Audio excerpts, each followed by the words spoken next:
ಸಾಯಲ್ಕೆ ಸುಲಭೋಪಾಯದಿಂದಿರಿಟ್ಟು ಬಾಹ್ಯ ಸ್ಥಳಕ್ಕೆ ಕುರುಹಾಗಿ ದಾಯದೋರಿ ಸಮಸ್ತ ಭಕ್ತ ನಿಕಾಯವನು ಪಾವನವ ಮಾಡಿದ ರಾಯ ಪೂರ್ವಾಚಾರ್ಯ ಸಂಗನ ಬಸವ ಶರಣಾರ್ಥಿ.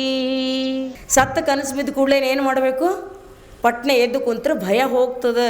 ಸಾಯಬಹುದೇ ವ್ಯಂಗ್ಯವಾಗಿ ಹೇಳ್ತಾರೆ ಅವರು. ಹೌದು ಎದ್ದು ಕೂಡ್ರಪ್ಪ, ಸಾಯಬಹುದೇ ಸತಿಯೇ ಬಿಟ್ಟು ಸುತರ ಬಿಟ್ಟು ಸಕಲ ಭೋಗ ಕ್ರಿಯೆಗಳ ಬಿಟ್ಟು ಇನ್ನು ದಿಟ ಕೃತಯುಗ ತ್ರೇತಾಯುಗ ಸಾಯಬಹುದೇ ಇವರೆಲ್ಲರನ್ನು ಬಿಟ್ಟು ಅಂತ ಒಂದು ಸಲ ಹೇಳ್ತಾರೆ. ಅದೇ ಬೇರೆ ನೆಕ್ಸ್ಟೇ ಲೈನ್ದೊಳಗನೆ ಹೇಳ್ತಾರೆ ಇನ್ನು ದಿಟ ಹೌದು ಸಾಯಲೇಬೇಕು. ಕೃತಯುಗ ತ್ರೇತಾಯುಗ ದ್ವಾಪರ ಯುಗದಲ್ಲಿ ಹರಿಶ್ಚಂದ್ರ ರಾಮ ರಾವಣಾದಿಗಳು ಸತ್ತರು. ಕಲಿಯುಗದಲ್ಲಿ ಅನಂತರು ಸತ್ತರು. ನಿನ್ನ ಪಿತಾಮಹರು ಸತ್ತರು. ನಿನ್ನ ಜ್ಯೇಷ್ಠ ಕನಿಷ್ಠರುಗಳು ಸತ್ತರು. ಹೀಗೆ ಕಂಡು ಕೇಳಿಯೂ ಅರಿಯ ಮರುಳ ಮಾನವ ಸಾವು ದಿಟವೆಂದರಿ ಸಂದೇಹ ಬೇಡ. ಸಾವು ದಿಟವೆಂದರಿ ಸಂದೇಹ ಬೇಡ. ಸಾಯಲ್ಕೆ ಮುನ್ನ ಸಾಧಿಸು, ಪೂಜಿಸು, ಧ್ಯಾನಿಸು. ಸಾಯಲ್ಕೆ ಮುನ್ನ ಇದು ದಿಟ ಅಂತ ತಿಳ್ಕೊ. ಇದ್ರೊಳಗೆ ಎಷ್ಟು ಜನ ಹೋಗ್ಯಾರ, ಹಿಂದಿನವ್ರು ಹೋಗ್ಯಾರ, ಮುಂದಿನವ್ರು ಹೋಗ್ಯಾರ, ವಯಸ್ಸಾದವ್ರು ಹೋಗ್ಯಾರ, ಆಗಲಾರ್ದವ್ರು ಹೋಗ್ಯಾರ, ಇಂದು ಬಂದಿತ್ತೋ ನಾಳೆ ಬಂದಿತ್ತೋ ಅಂತ ದಾರಿ ನೋಡ್ತಕ್ಕಂತಹ ಜೀವನ ಇದು. ಮತ್ತೆಯೂ ಅಧರ್ಮವನ್ನೇ ಮಾಡುವೆ, ಧರ್ಮ ಕಾರ್ಯದಲ್ಲಿ ತೊಡಗಲಾರೆ. ಭಕ್ತಿ ಜ್ಞಾನ ವೈರಾಗ್ಯವ ಬೇಗ ಇತ್ತು ಸಲಹೆಯ ಉರಿಲಿಂಗ ಪೆದ್ದಿ ಪ್ರಿಯ ವಿಶ್ವೇಶ್ವರ. ಬಹಳ ಬೇಗ ಭಕ್ತಿ ಜ್ಞಾನ ವೈರಾಗ್ಯ. ಭಕ್ತಿ ಅಂದರೆ ಸತ್ಯದಲ್ಲಿ ಪ್ರೇಮ, ಜ್ಞಾನ ಅಂದರೆ ಸತ್ಯದ ಜ್ಞಾನ, ವೈರಾಗ್ಯ ಅಂತ ಕೇಳಿದರೆ ಯಾವುದು ಸತ್ಯವಲ್ಲವೋ ಅದರ ಬಗ್ಗೆ ತ್ಯಾಗ ಭಾವನೆ. ಇವುಗಳನ್ನು ನನಗೆ ಕೊಡು ದೇವ ಅಂತ ಕೇಳ್ತಾ ಇದ್ದಾರೆ. ಸ್ವಲ್ಪದ್ರಲ್ಲಿನೇ ಇಷ್ಟೆಲ್ಲ ಅವಾಂತರಗಳು ಜಗತ್ತಿನಲ್ಲಿ ಆಗ್ತಾಯಿದ್ರು ಕೂಡ ಮನಸ್ಸು ಒಮ್ಮೆಯೂ ಹೌದಲ್ಲ ಏನು ಮಾಡೋದು, ಅಷ್ಟೊಂದು ಕೊನೆ ಪಕ್ಷ ಈ ಅತೀ ಆಸೆ, ದುರಾಸೆ, ಅನ್ಯಾಯ, ಅನಾಚಾರ ಇವುಗಳಿಂದಾದರೂ ಮನಸ್ಸು ಮುಕ್ತವಾಗಬೇಕು. ಸಾವಂತೂ ಗ್ಯಾರಂಟಿ ಅದು, ಒಯ್ಯೋದಂತೂ ಏನೂ ಇಲ್ಲ. ಅದರೊಳಗೆ ಅನ್ಯಾಯ ಮಾಡಿ ಎಲ್ಲ ಪಾಪ ಕಾರ್ಯಗಳು ಮಾಡಿ ಮೈಮೇಲೆ ಹೊದೆದುಕೊಂಡು ಪಾಪವನ್ನೇ ಹೊದೆದು ಹಾಸಿಕೊಂಡು ಮಲಗೋದಕ್ಕಿಂತಲೂ ಸ್ವಲ್ಪರ ಜಾಗೃತರಾಗಿ ಸಜ್ಜನರಾಗಿ ಬದುಕು ಮಾಡಲಿಕ್ಕೂ ಮನಸ್ಸಾಗೋದಿಲ್ಲಲ್ಲ. ಸಾವಿನಿಂದ ಕಂಡು ವೈರಾಗ್ಯ ಜೀವನ ಒಮ್ಮೆ ಉತ್ಪನ್ನ ಆಗೋದು ಬೇಡ, ಆದರೆ ಕನಿಷ್ಠ ಪಕ್ಷ ಸಾತ್ವಿಕ ಜೀವನಕ್ಕಾದರೂ ಮನಸ್ಸು ಒಗ್ಗಬೇಕಲ್ಲ. ಈ ಸತ್ಯ ತಿಳ್ಕೊಂಡು ಅಂತ ಪದೇ ಶರಣರು ನಮಗೆ ಎಚ್ಚರಿಸ್ತಾರೆ. ಇದು ಒಡೆದು ಹೋಗೋದದ. ಸಾಧ್ವಿ ಒಬ್ಬಳು ತಲೆ ಮೇಲೆ ಮಡಿಕೆ ಗಡಿಗೆ ಹೊತ್ಕೊಂಡು ಬರ್ತಾ ಇದ್ದಳು. ಬೆಳದಿಂಗಳದ ಚಂದ್ರ ಮಡಿಕೆಯಲ್ಲಿ ಬಿದ್ದಾನ, ಗಡಿಗೆಯಲ್ಲಿ ಆರಾಮಾಗಿ ತೊಗೊಂಡು ಬರ್ತಾಳೆ. ಏನೋ ಗಿಡ ತಟ್ಟು ಪಟ್ನೆ ಗಡಿಗೆ ಒಡೆದೋಯ್ತು. ನೋಡ್ತಾಳೆ, ನೀರು ಹರ್ಕೊಂಡೋಯ್ತು, ಗಡಿಗೆ ಒಡೆದೋಯ್ತು, ಚಂದ್ರನ ಬಿಂಬ ಕಾಣದಾಯಿತು. ಸ್ವಲ್ಪ ಹೊತ್ತು ನಿಂತಳು, ಅರಿವಾಯಿತು, ಧ್ಯಾನ ಹತ್ತು ಬಿಟ್ಟು ತಲ್ಲೇನೆ ಧ್ಯಾನದಿಂದ ಎಚ್ಚರಾದಳು. ತನ್ನ ಆಶ್ರಮಕ್ಕೆ ಕುಣಿತಾ ಹೋದಳು. ಯಾಕೆ ಕುಣಿದಳು ಅಂತ ಕೇಳಿದ್ರೆ, ಈ ದೇಹ ಗಡಿಗೆ ಒಡೆದು ಹೋಗ್ತದೆ. ಇದರಲ್ಲಿ ಬಿದ್ದಿರ್ತಕ್ಕಂತಹ ಬಿಂಬ ಯಾವುದದ, ಪ್ರತಿಬಿಂಬ ಯಾವುದದ? ಪರಮಾತ್ಮನ ಪ್ರತಿಬಿಂಬ ಅದ. ಇದರಲ್ಲಿಯ ನೀರು ಹರಿದು ಹೋಗ್ತದೆ, ರಸ ಎಲ್ಲ ಹರಿದು ಹೋಗ್ತದೆ. ಜೀವನ ಒಂದು ದಿನ ಗಡಿಗೆ ಒಡೆದ ಕೂಡಲೇ ಜೀವನ ಹರಿದು ಹೋಗ್ತದೆ, ಪ್ರತಿಬಿಂಬ ಮಾಯವಾಗಿ ಬಿಡ್ತದೆ, ಪ್ರತಿಬಿಂಬ ಬಿಂಬದಲ್ಲಿ ಸೇರ್ಕೊಂಡು ಬಿಡ್ತದೆ. ಅವತ್ತಿನಿಂದ ಆಕೆಯ ಸ್ಲೋಗನ್ ಆಯ್ತಂದು ಏನಂದರೆ, ಜಗವೆಲ್ಲವೂ ಆತನ ಪ್ರತಿಬಿಂಬ, ಜಗವೆಲ್ಲವೂ ಆತನ ಪ್ರತಿಬಿಂಬ. ಪ್ರತಿಬಿಂಬವನ್ನು ನೋಡಿ ಮೋಸ ಹೋಗಬೇಡ, ಪ್ರತಿಬಿಂಬವನ್ನು ಅನುಭವಿಸು, ಬಿಂಬದ ಕಡೆ ಗಮನಿಸು. ಬಿಂಬದ ಕಡೆ ಗಮನ ಇರಲಿ ನಮಗೆ. ಆದರೆ ನಮಗೆ ಎಷ್ಟು ಸಲ ನೋಡ್ತೀವಿ, ಎಚ್ಚರ ಆಗಬೇಕಂದ್ರೆ ಕೂಗಿ ಕರೆದ್ರು ನಾವೇ ಅಲಾರಾಮ್ ಇಟ್ಟು ಒಂದೊಂದು ಸಲ ಎಷ್ಟು ಗಾಢ ನಿದ್ದೆ ಇರ್ತದಂದರೆ ಅಲಾರಾಮ್ ಇಟ್ಟು ಯಾರ್ಯಾರ ಎಬ್ಸು ಅಂತ ಹೇಳಿರ್ತೀವಿ. ಅವ್ರು ಎಬ್ಸಿದ್ರು ಸಮಾಧಾನ ಇರಲ್ಲ, ಸುಮ್ಮ ಕೊರಿ ಅಂತೀವಿ. ಮತ್ತೆ ಎಷ್ಟು ಸಲ ಎಬ್ಸಿದವ್ರಿಗೆ ಸಾಕಾಗ್ತದೆ, ಅವರೇ ಪೂರ ಎಚ್ಚರ ಆಯ್ತಾರೆ ಎಬ್ಸೋರು. ಆದರೆ ಇವ್ರು ನಾವೇನು ಹೇಳಂಗಿಲ್ಲ. ಎಷ್ಟು ಸಲ ನೀವು ನೋಡ್ರಿ, ನಾವು ನೋಡ್ತಿದ್ವಿ, ಎಷ್ಟು ಕೂಗಿ ಕರೆದರೂ ಕೂಡ ಎಬ್ಸಲಿಕ್ಕಾಗೋದಿಲ್ಲ. ಇಮ್ಯಾನ್ಯುಯಲ್ ಕೌಂಟ್ ಅಂತ ಜರ್ಮನಿಯ ದೊಡ್ಡ ಪ್ರೊಫೆಸರ್, ತತ್ವಜ್ಞಾನಿ ಆಗೋಗಿದ್ದಾನೆ. ಅವನು ಎಷ್ಟು ಕರೆಕ್ಟಾಗಿ ಬದುಕಿದ ಅಂದರೆ 30 ವರ್ಷಗಳ ಕಾಲ ಹಿಂಗೆ ಅವ ಹೋಗುವಾಗ ಯೂನಿವರ್ಸಿಟಿ ನಡೆದ ಅಂತ ಕೇಳಿದ್ರೆ ಜರ್ಮನಿದೊಳಗೆ ಎಲ್ಲರೂ ಗಡಿಯಾರ ಸರಿ ಮಾಡ್ಕೋತಿದ್ರು ಅಂತ. ಈಗ 10 ಗಂಟೆ ಆಯಿತು ಅಂತ ಹೆಚ್ಚು ಕಡಿಮೆ ಇದ್ದ ಗಡಿಯಾರೆಲ್ಲ ಸರಿ ಆಗ್ತಾಯಿದ್ವಿ. ಈಗ ಸರಿಯಾಗಿ ಈ ಕಂಬ ತನಕ ಅವ ನಡೆದು ಬಂದನಂದ್ರೆ ಇಲ್ಲಿ ಇಷ್ಟೇ ಟೈಮ್ ಆಗಿರ್ತದ ಅಂತಕ್ಕಂಥದ್ದು ಇರ್ತಿತ್ತು ಅವನಿಗೆ. ಯಾವಾಗ್ಲೂ ಹಾಗೆ ಮಲಗೇ ಇರಲಿಲ್ಲ. ಅವ್ನು 3 ಗಂಟೆಗೆ ಪ್ರತಿದಿನ ಹೇಳ್ತಿದ್ದ. ತನ್ನೆಲ್ಲ ಕೆಲಸ ಎಂದೆಂದು ಯಾವುದರಲ್ಲಿನೂ ಕೊರತೆ ಆಗ್ತಿರ್ಲಿಲ್ಲ ಅವನಿಗೆ. ಆದ್ರೆ ಒಂದು ಸಲ ಚಳಿಗಾಲದಲ್ಲಿ ಬೆಚ್ಚನೆ ಹೊದಿಕೆಯಲ್ಲಿ ಮಲಗಿರ್ತಾನೆ, ಎಚ್ಚರ ಆಗಲಿಲ್ಲ. ಭಾಳ ತ್ರಾಸು ಅನ್ನಿಸ್ತದೆ, ತನ್ನ ಬಗ್ಗೆ ತನಗೆ ಜಿಗುಪ್ಸೆ ಹುಟ್ಟುತ್ತದೆ. ಒಬ್ಬ ನೌಕರಿಗೆ ಇಟ್ಕೊಂಡು ಬಿಡ್ತಾನೆ. ಎದಕ್ಕೆ? 3 ಗಂಟೆಗೆ ಎಬ್ಬಿಸಾಕಂತ ನೌಕರದಾರನಿಗೆ ಹೇಳಿ ಮಲ್ಕೋತಾನೆ, ನೀವು 3 ಗಂಟೆಗೆ ಎಬ್ಬಿಸು ಅಂತ ಹೇಳ್ತಾನೆ. ಒಂದು ದಿವಸ ಎಬ್ಬಿಸ್ತಾನ, ಅವ ಹೇಳಲಿಲ್ಲ. ಆಮೇಲೆ ಇವ ಬ್ಯಾಡ ಅಂತ ಬಿಟ್ಟ. ಮರುದಿನ ಹೇಳ್ದೆ, ನಾ ಏನು ಮಾಡ್ತೀನೋ ಗೊತ್ತಿಲ್ಲ, ನಾ ಒಂದು ವೇಳೆ ಹೇಳ್ದಿದ್ರೂ ಚಿಂತೆಯಲ್ಲಿ ನೀವು ಹೊಡೆದಾದರೂ ಎಬ್ಬಿಸ್ಬೇಕು ಅಂದು. ಹೊಡೆದಾದರೂ ಎಬ್ಬಿಸ್ಬೇಕು. ಒಂದು ವೇಳೆ ನಾವು ಹೊಡೆದಾಗ ಮತ್ತು ನಾವು ಹೊಡೆದೆ ಭಾಳ ಹೊಡಿಲತ್ತ ಅಂದ್ರೆ ನೀನನ್ನು ತಿರುಗಿಸಿ ಹೊಡೆದಾದರೂ ಎಬ್ಬಿಸ್ಬೇಕು ಅಂತೇಳಿ ಆಳು ಮನುಷ್ಯಾಗ ಹೇಳ್ದೆ. ಹಿಂಗೆ ಹೇಳಿದ ಮೇಲೆ ಪಾಪ ಅವ ದಿನ ನೀ ಅವನ ಮನ್ಯಾಗ ಆಳುಗಳೇ ನಿಲ್ಲದಾದ್ರಂತ. ಚಳಿಗಾಲ ಇತ್ತು, ಇವನಿಗೆ ಹೇಳೋಕ್ಕಾಗ್ತಿದ್ದಿಲ್ಲ. ಜನ ಎಲ್ಲ ಈ ಕೂಲಿದವರೆಲ್ಲ ಆಳುಗಳು ನಿಂದ್ರಲ್ಲ, ದಿನ ಹೊಡಿ ಬಡಿ ಯಾರು ಇರ್ತಾರೆ? ಅದಕ್ಕಾಗಿ ಅವ ಆಳುಗಳೇ ನಿಂದಿರಲಿಲ್ಲ ಅಂತ ಅವನಿಗೆ. ಕೊನೆಗೆ ಅವನು ಹೇಳ್ತಾನೆ, ನಿದ್ದೆ ಗಣ್ಣಿನಲ್ಲಿರ್ತಕ್ಕಂಥ ನನಗೆ ನಿದ್ರಾವಸ್ಥೆಯಲ್ಲಿರುವ ನಾನು ಆಡಿದ ಮಾತುಗಳನ್ನು ಕೇಳಿಸಿಕೊಳ್ಳಬೇಡಿ. ನಿದ್ರೆಯಲ್ಲಿ ನಾನು ಹೊಡೆತವನ್ನು ಗಮನಿಸಬೇಡಿ. ಹೇಗಾದರೂ ಮಾಡಿ ನನ್ನನ್ನು ಎಬ್ಬಿಸಿ ಅಂತ ಹೇಳ್ತಾನೆ. ನನ್ನ ಮಾತು ಕೇಳಿಸ್ಕೋಬಾರ್ದು, ಯಾಕಂದ್ರೆ ನಿದ್ದೆಗಣ್ಣಾಗಿರ್ತೀನಿ ನಾನು. ಆದರೂ ಕೂಡ ಹೇಳೋದು ಭಾಳ ತಾಪ್ ಅನ್ನಿಸ್ತದೆ. ಅವು ಬರೆದಿಟ್ಟಾನ, ನಿದ್ದೆಗಣ್ಣಿನವರ ಮಾತು ಮುಖ್ಯವಲ್ಲ, ಅವರ ಬಡಿತಗಳು ಕೂಡ ಮುಖ್ಯವಲ್ಲ, ಅವರು ಅಜಾಗರೂಕರು, ಅಪ್ರಜ್ಞಾವಂತರು. ಹಂಗೆ ಮೊನ್ನೆ ಯಾರೋ ಹೇಳ್ತಿದ್ರು ನನಗೆ, ಈಗ ಶ್ರಾವಣ ಬಂತು, ಪ್ರವಚನ ಯಾಕಾರ ಶುರು ಆಯ್ತದೋ ಅಂದ್ರಂತ. ಗಂಡು ಮಕ್ಕಳು ಅಂದ್ರಂತ ಅವ್ರ ಮನ್ಯಾಗ, ಹೆಂಡ್ತಿಗೆ ಅಂದ್ರಂತ ಯಾಕಾರ ಶುರು ಆಯ್ತದೋ ಪ್ರವಚನ, ಯಾಕೆ ಹೇಳ್ತಾರೋ ಅಕ್ಕೋರು. ಅವ್ರು ಹೇಳ್ತಾರೆ, ನೀವು ಜಲ್ದಿ ಹೇಳ್ತೀರಿ, ಮತ್ತು ಪೂಜಾ ಮಾಡ್ಕೋತೀರಿ, ವಚನ ಓದ್ತೀರಿ, ಎಲ್ಲಿ ಬಾ ಅಂದ್ರೆ ಅಲ್ಲಿ ಬರಲ್ಲ, ಯಾವುದಕ್ಕೂ ಟೈಮ್ ಇಲ್ಲ ಅಂತೀರಿ, ಯಾವಾಗ ನೋಡ್ರಿ ಬ್ಯುಸಿನೇ ಇರ್ತೀರಿ, ಯಾಕಾರ ಹೇಳ್ತಾರೋ ಅನ್ನೋದು ಹಿಂಗೆ ಕಿರಿಕಿರಿ ಅನ್ನಿಸ್ತವ. ಹೌದಿಲ್ಲ? ಕರೆದ್ರೆ ಎಲ್ಲಿಗೆ ಹೋಗಂಗಿಲ್ಲ, ಎಲ್ಲ ಶ್ರಾವಣ ಆದ್ಮೇಲೆ ಅಂತ ಮುಂದೂಡ್ತಾ ಹೋಗ್ತೀವಲ್ಲ. ಅದಕ್ಕೆ ಸುತ್ತಮುತ್ತನವ್ರಿಗೆಲ್ಲ ಏನು ಅನ್ನಿಸ್ತದ? ಅದು ಕಿರಿಕಿರಿ ಅನ್ನಿಸ್ತದ, ಹೇಳಕ್ಕೆ ಇಷ್ಟ ಇರೋಂಗಿಲ್ಲ. ಕನಿಷ್ಠ ಪಕ್ಷ ನಾವಂತೀವಿ 11 ತಿಂಗಳು ಹೇಳಲ್ಲೋದ್ರಿಲ್ಲ, ಇದೊಂದು ತಿಂಗಳರ ಹೇಳಾರಂತ ನಾವೇ ಎದ್ದಿರ್ತೀವಿ. ಅದೊಂದು ತಿಂಗಳು ಕೂಡ ಅಕ್ಕಪಕ್ಕದವರಿಗೆ ಸಹನ ಆಗೋದಿಲ್ಲ. ಅದಕ್ಕೇ ಎಬ್ಸೋ ಕೆಲಸ ಭಾಳ ಜನ ಮಾಡೋಂಗಿಲ್ಲ. ಎಬ್ಬಿಸುವ ಕೆಲಸ ಭಾಳ ಕಷ್ಟದಾಯಕ ಕೆಲಸ ಅದು, ಮತ್ತು ಭಾಳ ಬೇಸರ ತರುವಂಥ ಕೆಲಸ ಅದು. ಪಟ್ನೆ ಹೇಳೋರಿದ್ರೆ ಭಾಳ ಆನಂದವಾಗಿ ಎಬ್ಬಿಸ್ಬೋದು. ಬುದ್ಧನಿಗೆ ಜ್ಞಾನೋದಯ ಆಯಿತು. ಜ್ಞಾನೋದಯ ಆದಮೇಲೆ ಬುದ್ಧ 7 ದಿವಸಗಳವರೆಗೆ ಮಾತಾಡಲಿಲ್ಲಂತ. ತಿಳಿತು ಸತ್ಯ ದರ್ಶನ ಯಾವಾಗ ಅವನಿಗೆ ಆಯಿತೋ, ಸತ್ಯಾನುಭಾವಿ ಆದ ಆಮೇಲೆ ಅವನು 7 ದಿನ ಮಾತಾಡಲಿಲ್ಲ. ಎಲ್ಲರೂ ಬಂದು ಹೇಳಿದ್ರು, ನೀವೇನು ಕಂಡೀರಿ ಅದನ್ನು ಹೇಳ್ರಿ ನಮಗೆಲ್ಲ ಅಂತ ಕೇಳಿದ್ರು. ಆವಾಗ ಅವ ಹೇಳ್ದೆ, ಯಾರಿಗೆ ಹೇಳಿ ಏನು ಮಾಡೋದದು? ಯಾಕಂದ್ರೆ ಯಾರಿಗೆ ತಿಳಿತದೋ ಅವರು ನಾ ಹೇಳಲಾರ್ದೆ ತಿಳ್ಕೊತಾರೆ, ಯಾರಿಗೆ ತಿಳಿಲಾರ್ದೋ ಅವ್ರು ನಾವು ಹೇಳಿದ್ರು ತಿಳ್ಕೊಳ್ಳಂಗಿಲ್ಲ.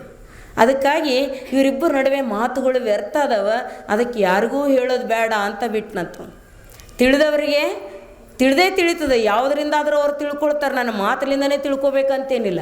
ಆದರೆ ತಿಳಿಲಾರ್ದವ್ರಿಗೆ ನಾ ಎಷ್ಟೇ ಮಾತು ಹೇಳಿದ್ರು ಕೂಡ ಅದು ಮಾತು ಬೆಟ್ಟಕ್ಕೆ ಬಳ್ಳ ಪಗುಳಿದಂತಾಯ್ತೀಯ. ಬಹುಶಃ ಈ ಅನುಭವ ಎಲ್ಲ ಮಹಾತ್ಮರಿಗೂ ಜೀವನದಲ್ಲಿ ಆಗ್ತದೆ ಅನ್ನಿಸ್ತು ನನಗೆ. ಗುರು ಬಸವಣ್ಣನವರ ವಚನನೂ ಕೂಡ ಬುದ್ಧನ ಈ ಘಟನೆ ನೋಡಿದ ಮೇಲೆ ಸರಿಯಾಗಿ ಅರ್ಥ ಆಗ್ತದೆ ನಮಗೆ. ಎಷ್ಟು ಚೆಂದಾಗಿ ಹೇಳ್ತಾರೆ ಅವರು. ಎಷ್ಟು ಕೆಲವೊಂದು ಸಲ ಎಲ್ಲರಿಗೂ ಒಂದೊಂದು ಕ್ಷಣ ನಿರಾಶೆ ಜೀವನದಲ್ಲಿ ಬಂದು ಹೋಗ್ತದೆ. ಲೋಕವನ್ನು ನೋಡಿದಾಗ 1,00,000 ಮೇಲೆ 96,000 ವಚನ ನಿತ್ಯ ಭಂಡಾರಕ್ಕೆ ಸಂದಿತ್ತಯ್ಯ. 1,00,000 ಮೇಲೆ 96,000 ವಚನ ನಿತ್ಯ ಭಂಡಾರಕ್ಕೆ ಸಂದಿತ್ತಯ್ಯ. ಒಂದಲ್ಲ ಎರಡಲ್ಲ, ದಿನನಿತ್ಯ 1,96,000 ಜನ ವಚನಗಳು ಬರೀತಿದ್ರು. ಭಂಡಾರಕ್ಕೆ, ಶಾಂತರಸರ ಭಂಡಾರಕ್ಕೆ ಹೋಗ್ತಿತ್ತು. ಅದರ ಬದಲಾವಣೆ ಎಷ್ಟು ವಚನಗಳು ತಯಾರಾಗ್ತಿದ್ವೋ ಅಷ್ಟು ತೀವ್ರಗತಿಯಲ್ಲಿ ಬದಲಾವಣೆ ಕಂಡು ಬರ್ತಾ ಇರಲಿಲ್ಲ. ಅದಕ್ಕಾಗಿ ಭಾಳ ನೊಂದು ಮಾತು ಹೇಳ್ತಾರೆ, ಬೆಟ್ಟಕ್ಕೆ ಬಳ್ಳು ಬೊಗಳಿದಂತಾಯಿತಯ್ಯ. ಬೆಟ್ಟಕ್ಕೆ ಬಳ್ಳು ಬೊಗಳಿದಂತಾಯಿತಯ್ಯ.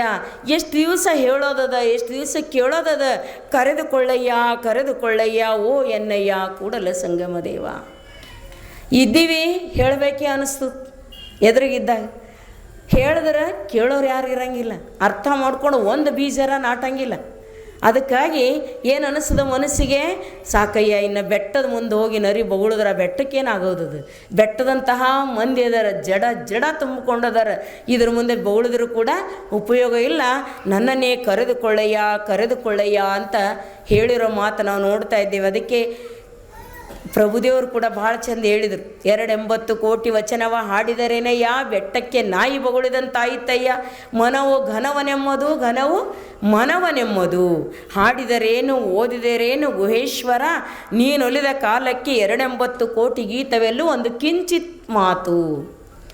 ನೀನು ಯಾರಿಗೆ ಒಲಿಬೇಕಂತೀಯೋ, ಯಾರಿಗೆ ನಿನ್ನವರನ್ನಾಗಿ ಮಾಡ್ಕೋಬೇಕಂತೀಯೋ, ಅವಾಗ ಈ 280 ಕೋಟಿ ವಚನಗಳ ಅಗತ್ಯ ಇಲ್ಲ ದೇವ.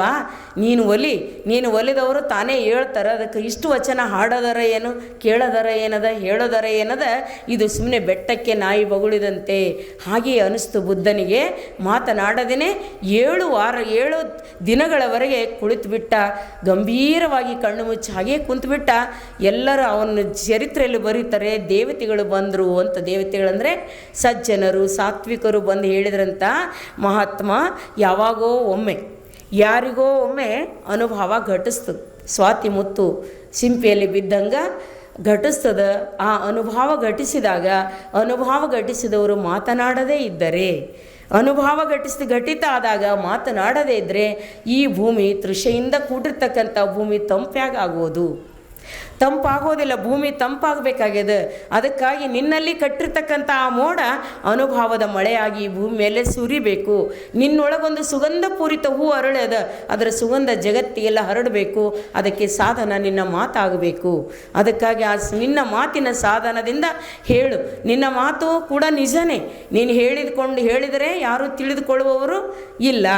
ಆದರೆ ತಿಳಿದುಕೊಳ್ಳುವವರು ಯಾವುದರಿಂದಾದರೂ ನಿನ್ನ ಮಾತಿಲ್ಲದೇ ತಿಳಿದುಕೊಳ್ಬೋದು. ಆದರೆ ಇವೆರಡರ ಮಧ್ಯದಲ್ಲಿ ಕೆಲವರು ಅದಾರ ಅಂತ ಹೇಳಿದ್ರು. ಇವೆರಡರ ಮಧ್ಯದಲ್ಲಿ ಕೆಲವರು ಅದಾರ, ಅವರಿಗೆ ಎಚ್ಚರಿಸಬೇಕಾಗ್ತದೆ. ಮಲಗಿದಾರ, ನಿದ್ರೆಯ ಕೊನೆ ಹಂತಕ್ಕದಾರ, ಈಗ ಸಾಕು ನಿದ್ದೆ ಅನ್ನುವ ಸ್ಥಿತಿಯಲ್ಲದಾರ. ಆದರೆ ಹೀಗಿರ್ತದೆ, ಅವರವರಿಗೆ ಹೇಳಲಿಕ್ಕಾಗೋದಿಲ್ಲ. ನಿಮಗೂ ಹಂಗಾಗ್ತದಲ್ಲ ಅನುಭವ. ಸಾಕಿಗೆ ಹೇಳೋರು ಅನ್ಕೋತೀವಿ, ಯಾರೊಬ್ಬರು ಎಬ್ಸತನ ಅದೇ ನೋಡ್ತದೆ ಮನಸ್ಸು. ಇನ್ನು ತಡಿ, ಅವ್ರು ಕರೀಲಿ ಇವ್ರು ಕರೀಲಿ ಅಂತಿರ್ತದೆ. ತನಗೆ ಎಚ್ಚರ ಆಗಿರ್ತದೆ, ನಿದ್ದೆ ಸಾಕು ಅನಿಸಿರ್ತದೆ, ಈಗ ಹೇಳ್ಬೇಕು ಅನಿಸಿರ್ತದೆ. ಆದರೂ ಕೂಡ ಒಬ್ರು ಇನ್ನೂ ಕರೆದಿಲ್ಲ, ಇನ್ನೂ ಅಂದಿಲ್ಲಲ್ಲ ಅಂತ. ಹಂಗೆ ನಾವು ಸಣ್ಣವರಿದ್ದ ಹಂಗೆ ಮಲ್ಕೋತಿದ್ವಿ. ಯಾರ ಅನ್ನತನ ಮಲ್ಕೋಬೇಕಲ್ಲ. ಅದಕ್ಕೆ ಅಂದ್ರೆ ಬದುಕನೇ ಎದ್ದು ಮತ್ತು ಶಾಣೆ ಅನಿಸ್ಕೊಂಬೋದು. ಅಣ್ಣನ ಎದ್ದ, ಅಂದ್ರೆ ಎದ್ದು ಬಿಟ್ಟರು. ಭಾಳ ಮುತ್ತಿನಂಥ ಮಗ ಅನಿಸ್ಕೋಬೇಕು, ಮುತ್ತಿನಂಥ ಮಗಳು ಎದ್ದು ಆವಾಜ್ ಕೊಟ್ಟು ಕೂಡಲೇ ಹಂಗೆ ಅನುಕೂಲಕ್ಕೆ ಮಲ್ಕೋತಾರೆ ಕೆಲವರು. ಅದಕ್ಕಾಗಿ ಹೇಳ್ತಾರೆ, ಎಬ್ಬಿಸಿದ ಕೂಡಲೇ ಏಳುವ ಜನಗಳು ಅದಾರ. ಸಾಕಾಗ್ಯದ ನಿದ್ದೆಯವರಿಗೆ. ಅದಕ್ಕಾಗಿ ನಿನ್ನ ಪ್ರೇರಣೆ ಬೇಕಾಗ್ಯದವರಿಗೆ. ಅದಕ್ಕಾಗಿ ಕೊನೆ ಹಂತಕ್ಕೆ ನಿಂತಾರೆ, ನೀ ಎಬ್ಬಿಸು, ನಿನ್ನ ಮಾತು ಸಾಕು. ತೇಜಿಕೋ ಇಶಾರಾಹಿ ಕಾಫಿ, ಗದೆಕೋ ಲಾತ್ವಿ ಕಮ್ಮಿ ಅಂತ ಹೇಳ್ತಾನೆ. ಹೌದಿಲ್ಲ? ತೇಜಿ ಜನ ಅದಾರ ಕೆಲವರು. ನೀ ಎಲ್ಲ ಗದಾದಂಥ ಜನಗಳಿಗೆ ನೋಡಿ, ಅವರಿಗೆ ಕೋಣನಂಥ ನಿದ್ರೆಯವ್ರಿಗೆ ನೋಡಿ ಬೇಸರಿಸಿಕೊಂಡ್ರೆ ಈ ಜನ ಅದಾರಲ್ಲ, ಸ್ವಲ್ಪ ಇಶಾರ ಮಾಡಬೇಕಾಗ್ಯದ ಅವರಿಗೆ, ಸ್ವಲ್ಪ ಇಶಾರ ಮಾಡಬೇಕಾಗ್ಯದ ಬುದ್ಧದೇವ. ಅದಕ್ಕೆ ನೀನು ಹೇಳಬೇಕು ಅಂತ ಹೇಳಿ ಎಬ್ಸಕ್ಕೆ ನೋಡಿದ್ರು. ಆವಾಗ ಬುದ್ಧ ಒಪ್ಪಿಕೊಂಡು ಸುಮಾರು 42 ವರ್ಷಗಳವರೆಗೆ ಮಾತನಾಡಿದ. 5,000 ಜನಗಳಿಗೆ ಕಟ್ಟಿಕೊಂಡು ಒಂದು ದಿನನೂ ವಿಶ್ರಾಂತಿ ಇಲ್ಲದೇ ಈ ಲೋಕ ಕಲ್ಯಾಣಕ್ಕಾಗಿ ಪ್ರತಿ ದಿನನೂ ಮಾತಾಡಿದ. ಸುಮಾರು 42 ವರ್ಷಗಳವರೆಗೆ ಮಾತನಾಡಿದ. 1 ದಿವಸ ಅಲ್ಲ, 2 ದಿವಸ ಅಲ್ಲ. ಆ ನಿರಾಶಾ ಭಾವ ಕಿತ್ತೋಗಿದ. ಲೋಕ ಕಲ್ಯಾಣಕ್ಕಾಗಿ ತನ್ನ ಅನುಭವದ ವರ್ಷ ಮಳೆ ಕರೆದ ಅಂತ ಬರ್ತದೆ. ಹಾಗೆ ನಾವು ನೋಡ್ತೀವಿ, ಈ ಯಾವುದೇ ಘಟನೆಗಳಿಲ್ಲದೇ ಅನೇಕ ಜನ ಪ್ರೇರಣಾತ್ಮಕ ಘಟನೆಗಳಿಂದ ಎದ್ದು ಬಿಟ್ಟಿರೋದು, ವೈರಾಗ್ಯ ಹೊಂದಿರೋದು ನೋಡ್ತೇವೆ. ಮಹಾದೇವಿ ತಾಯಿಯ ಜೀವನ ನೋಡಿದರೆ ಆಕೆಯ ಜೀವನದಲ್ಲಿ ಯಾವುದೇ ಒಂದು ಸಣ್ಣ ಘಟನೆಯೂ ಕೂಡ ಬುದ್ಧನಿಗಾದಂತಹ ಘಟನೆ ಆಗಲಿಲ್ಲ, ಸಾಧ್ವಿಗಾದಂತಹ ಘಟನೆ ಆಗಲಿಲ್ಲ, ಲಾವೋತ್ಸೆಗಾದಂತಹ ಘಟನೆ ಆಗಲಿಲ್ಲ. ನನಗನ್ನಿಸ್ತದೆ ಮಹಾದೇವಿ ತಾಯಿ ಪರಿಪೂರ್ಣ ಜಾಗೃತ ಚೇತನ. ಸಂಸಾರದಲ್ಲಿ ಹುಟ್ಟಿ ಬಂದರೂ ಕೂಡ ಕಿಂಚಿತ್ ಮರವಿಯೂ ಕೂಡ ಅವಳಿಗೆ ಮಸಳಿಸಿರಲಿಲ್ಲ. ಅದು ಸ್ವಯಂ ಪ್ರಭೆ ರತ್ನ ಆಗಿತ್ತು. ಅದು ಎಣ್ಣೆ ಬತ್ತಿ ಹಾಕಿ ಬೆಳಗಿಸ್ತಕ್ಕಂತಹ ಕೆಲಸ ಯಾರೂ ಮಾಡಬೇಕಾಗಿರಲಿಲ್ಲ. ಸ್ವಯಂ ರತ್ನವಾಗಿರುವ ಕಾರಣ ಹೊರಗಿನ ಪ್ರೇರಣೆ ಆಕೆಗೆ ಅಗತ್ಯ ಇರಲಿಲ್ಲ. ಅನಾಹತ ಚೇತನ ಅದು. ಈ ಜಗತ್ತಿನಲ್ಲಿ ಪ್ರತಿ ಶಬ್ದನೂ ಕೂಡ ಹತ ಶಬ್ದಗಳದವು. ಒಂದಕ್ಕೆ ಒಂದು ಬಡ್ದಾಗ್ಲೇ ಜಗತ್ತಿನಲ್ಲಿ ಶಬ್ದಗಳು ಬರ್ತವೆ. ಆದರೆ ಒಂದದ ಅನಾಹತ ಶಬ್ದ ಅದು ಅನಾಹತ ಶಬ್ದ ಯಾವುದು ಘರ್ಷಣೆ ಇಲ್ಲದೆ ಬರ್ತಕ್ಕಂಥದ್ದು. ಮಹಾದೇವಿಯ ಜೀವನ ನೋಡಿದ್ರೆ ಅಕ್ಕನ ಜೀವನ ಅದು ಪರಿಪೂರ್ಣವಾಗಿರ್ತಕ್ಕಂತಹ ಜಾಗೃತ ಚೇತನ. ಸುಖದ ಸುಪ್ಪತ್ತಿಗೆಯಲ್ಲಿದ್ದಾಗಲೂ ಕೂಡ, ರಾಜವೈಭೋಗಗಳಿದ್ದ ಹರಿದು ಬಂದಾಗಲೂ ಕೂಡ ಎಂದೆಂದೂ ಮರೆವಿಗೆ ಅವಕಾಶನೇ ಕೊಡದಂತೆ ಮೋಡವಿಲ್ಲದ ಸೂರ್ಯನಂತೆ ಥಳಥಳಿಸಿ ಬೆಳಗ್ತಕ್ಕಂಥ ಸ್ವಯಂ ಪ್ರಭೆ ಚೇತನ ಮಹಾದೇವಿಯಕ್ಕ ಸಂಪೂರ್ಣ ಸಮರ್ಪಿತ. ಗೊತ್ತಾಗಿತ್ತು ಯಾರಿಗೆ ಸತ್ಯ ಅನುಭವಕ್ಕೆ ಬರ್ತದೋ ಅವರಿಗೆ ಯಾರೂ ತಿಳಿ ಹೇಳಬೇಕಾಗಿಲ್ಲ. ಅರಮನೆಯೂ ಕೂಡ ಸ್ಮಶಾನ, ಅರಮನೆ ಎರಡರಲ್ಲಿಯೂ ವ್ಯತ್ಯಾಸನೇ ಇರಲಿಲ್ಲ. ಸ್ಮಶಾನದಲ್ಲಿ ಮಲಗಿದಳು, ಅರಮನೆಯಲ್ಲಿ ಮಲಗಿದಕ್ಕೂ ಸ್ಮಶಾನದಲ್ಲಿ ಮಲಗಿದಕ್ಕೂ ವ್ಯತ್ಯಾಸ ಇರಲಿಲ್ಲ. ಹೆಣದ ಮೇಲಿನ ಬಟ್ಟೆ ಉಟ್ಕೊಂಡಳು, ಪಟ್ಟೆ ಪೀತಾಂಬರ ಅರಮನೆಯ ರೇಷ್ಮೆ ಸೀರೆಗಳಿಗೂ ಹೆಣದ ಮೇಲಿನ ಸೀರೆಗೂ ಏನೂ ವ್ಯತ್ಯಾಸನೇ ಕಾಣಲಿಲ್ಲ.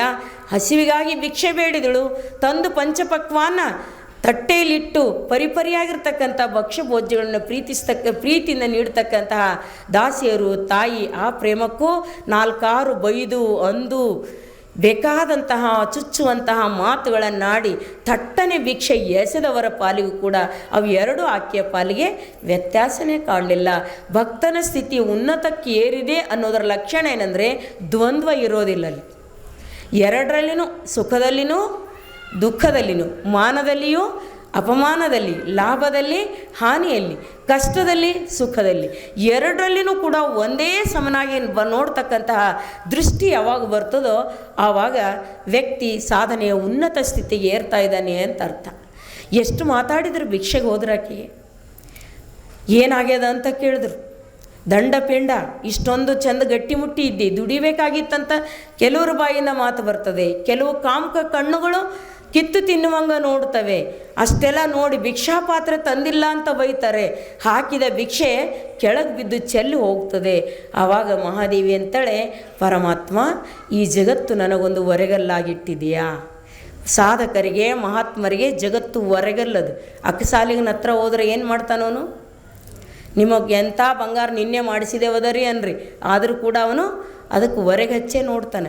ಎಷ್ಟೇ ಸಮರ್ಪಿತವಾಗಿ ಪ್ರಾಣ ನಿರಗರ್ಪಿತ ಅಂದರೂ ಕೂಡ ನೀನು ಮತ್ತೆ ಮತ್ತೆ ನನಗೆ ಅಕ್ಕಸಾಲಿಗನಿದ್ದಿ, ನೀನು ನನಗೆ ಒರೆದು ನೋಡ್ತೀ, ಪ್ರಪಂಚದ ಹೊರಗಲ್ಲಿಗೆ ತಿಕ್ಕಿ ನೋಡ್ತಾ ಇದೀಯಾ. ಅದಕ್ಕಾಗಿ ನಾನು ಈ ಜಗತ್ತಿಗೆ ಮುನಿಸಿಕೊಳ್ಳೋದಿಲ್ಲ. ನನ್ನನ್ನು ತಿಕ್ಕುವ ಈ ಹೊರಗಲ್ಲಿಗೂ ಕೂಡ ನಾನು ಯಾರು ಅನ್ನೋದು ಗೊತ್ತಿಲ್ಲ, ಅದು ನಿನ್ನ ಆಟ ಅನ್ನೋದನ್ನು ನಾನು ತಿಳ್ಕೊಂಡಿದ್ದೇನೆ. ಗುರು ಬಸವಣ್ಣನವರು ಕೂಡ ಬಳಸಿದಾರೆ ಅದೇ ಮಾತು, ಈ ಜಗತ್ತು ಹೊರಗಲ್ಲದು.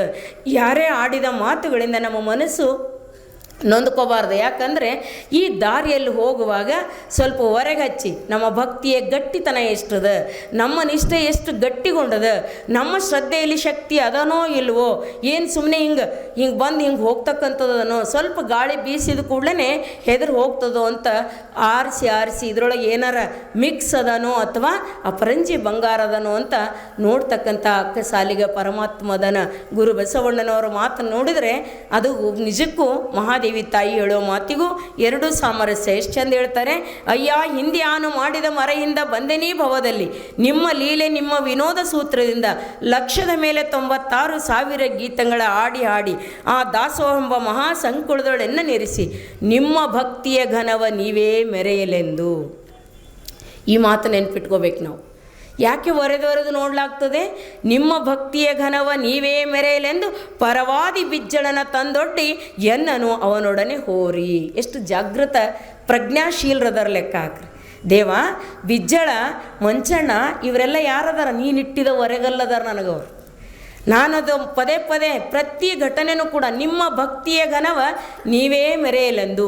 ಬಸವಣ್ಣ ಯಾರು, ಎಂಥ ಶಕ್ತಿ ಸಮನ್ವಿತರು ಅಂತಕ್ಕಂಥ ಜಗತ್ತಿಗೆ ಗೊತ್ತಾಗಬೇಕಾದ್ರೆ ಯಾರು ಇರಬೇಕಾಗಿತ್ತು ಬಾಜುಕ?